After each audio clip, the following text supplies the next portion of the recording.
Pyetja e parë thot: "Asalamu alaykum hoj, a hyn pasuria në ikra?" Edhe në herë.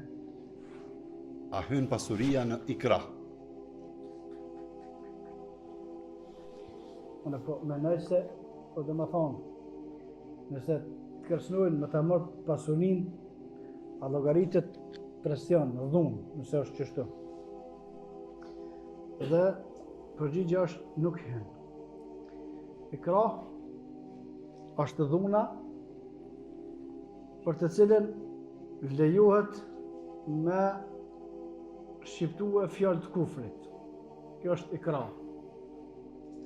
Dhuna për të cilën lejohet me shqiptue fjalë të kufrit.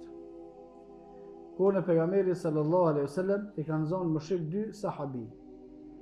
Edhe kanë thonë, keni me shoh Muhammedin sallallahu alaihi wasallam, për ndryshe kemi me ju mbyt. Kjo është dhunë, kërcënim me dhunë.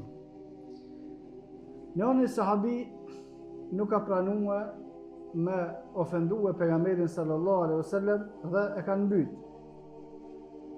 Sahabiu tjetër e ka pranuar këtë fjalë, mos me thonë që s'është pejgamberi kur gjë, as s'është pejgamber as kur gjë, as i dërguar as kur gjë, as nuk e besoj as kur gjë, edhe e kanë liru. Kjo që u liru pastaj ka ardhur te Muhamedi sallallahu alaihi wasallam dhe ja ka shpjeguar çështjen. Pejgamberi sallallahu alaihi wasallam ka thënë sa për këtë të parit, se huwa shahid, ai është shahid. Dhe është më i mirë se ky i dyti, s'ka diskutim. Se shahidi është më i mirë se ai që s'është shahid. Kurse sot për këtë ty, ka thonë pejgamberi sallallahu alaihi wasallam, nëse të ndodh apet, ti apet thuaj çështën që ke thonë. Pa që është lejimi i shprehjes së fjalëve të kufrit për shkak të dhunës. Dhe keni parasysh se këtu ka rregulla shumë. Se njerëzit edhe e kanë shkel me qëllim, disa i kanë shpjeguar keq me qëllim. Dhunë është çdo kërcënim që potencialisht ka mundësi me e realizuar që të kërcënon. Këtu të më pas parasysh. Se del një fëmijë 5 vjet nuk do thotë, "Shoja Allahu se të myti", po ti të shohësh kom në myti, po ti se myt kanë. Kjo është me po a ka mundësi realizimit që ati kërcënimit që e bën.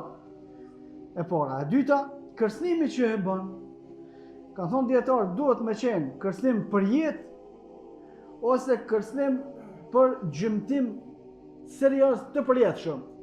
Domethënë thotë, unë të mys, ose ti qërroj syt, ose ti thej të dykont, ose domethënë gjymtim serioz të përhershëm.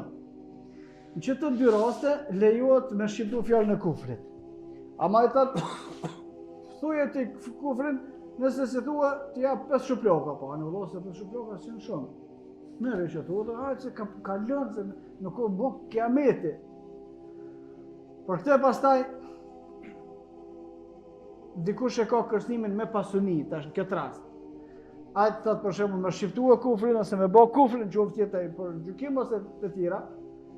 Por se nëse se bën ta marr pasunin, po marrë se se bëj kufrin për pasunin. Ç'kto është shpjegimi.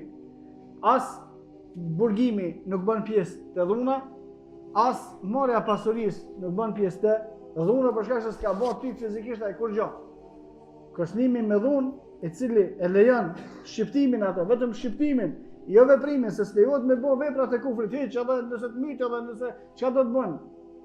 Ama lejohet vetëm shqiptimi, fjala, nuk lejohet veprimi nëse kërcënimi është me jetë ose me gjymtim të përhershëm dhe kërcënuesi ka potencial me realizue atë kërcënim që e bën. Kurse për pasuni e këto tjerat nuk bën pjesë të ikrahu, vallahu a'lam.